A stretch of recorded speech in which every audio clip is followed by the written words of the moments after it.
I was reading an article recently from Peter Corning, PhD and former professor at Stanford University, titled The Value of Trust. He outlines how our entire economy, free enterprise system, is built on the value of trust. He says, in fact, that smoothly operating markets depend on trust. We can understand our complex modern economy as simply a vast network of cooperation and mutually beneficial exchanges of goods and services between people who trust each other. And trust is the lubricant that makes it all work. While economists will measure the outcome of the economy in dollars and cents, it is trust or distrust that will greatly influence that outcome. In my opinion and experience, the fastest way to gain somebody's trust is through a bridge of somebody who already trusts you. This is what is called trust transference. I'll give you a for instance. An author named David sent me his book asking for an endorsement, but I didn't know David, so I ignored it. David later approached me at an event that I was keynote speaking at and gave me his book again. Then he later sent me his book again several times. He emailed my office, he emailed my assistant, and he found a way to email me directly, but it all got lost in the noise of everyday solicitations. But then I got a call from my friend Harvey McKay on my personal cell phone. Harvey asked if I knew David or if I had read his book. I replied with no, as I still didn't remember David, even though he had spammed me his book several times to this point. Harvey told me how much he liked David's book and asked if I would give it a quick read as a personal favor to him. As a favor to Harvey? Of course I would. He said he would overnight me a copy of the book to my home. It wasn't until later that I discovered that I already had 3 copies. So here's the key point. I trust Harvey and Harvey trusts David. So now I trust David. The trust bridge has been built and the trust transference has been made.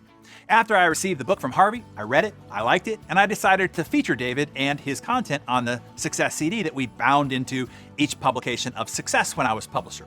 While David is a great guy with valuable content to share, he probably never would have made it into Success without the trust bridge being built through Harvey.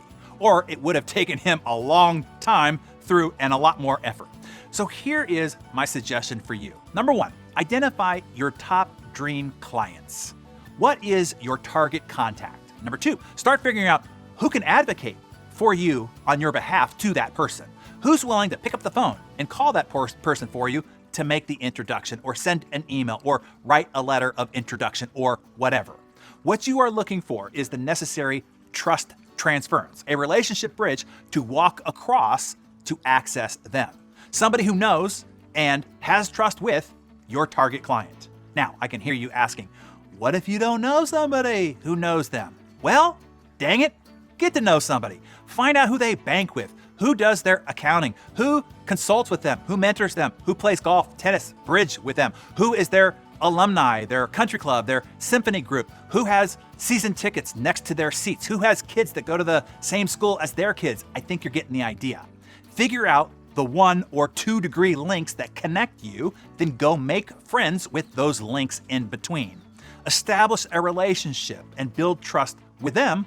Then when you have their trust and support, ask them to make the introduction for you to your target contact. Look, like it or not, this is how business is done. It is all done through a personally referred network of trust. How do you get a venture capitalist to invest in your business? How do you get a big corporation to look at your invention? How do you get a big company to buy your software or widget? How do you get your book or article editorialized in a major publication? It isn't through cold calling or just mailing or emailing the published contact address. Of course, there are rare exceptions, but 99.9% of the time, it will only happen through a personal referral from somebody the key contact already trusts and respects. If you want a mantra to remember this by, remember this. Cold calling is for weenies, weirdos, and wackos. Winners get referred in by other winners. Okay, I hope that helps. What do you do to connect and build trust with others? Make some notes in your Darren Daily Journal and share your ideas and thoughts and comments in the comment section below.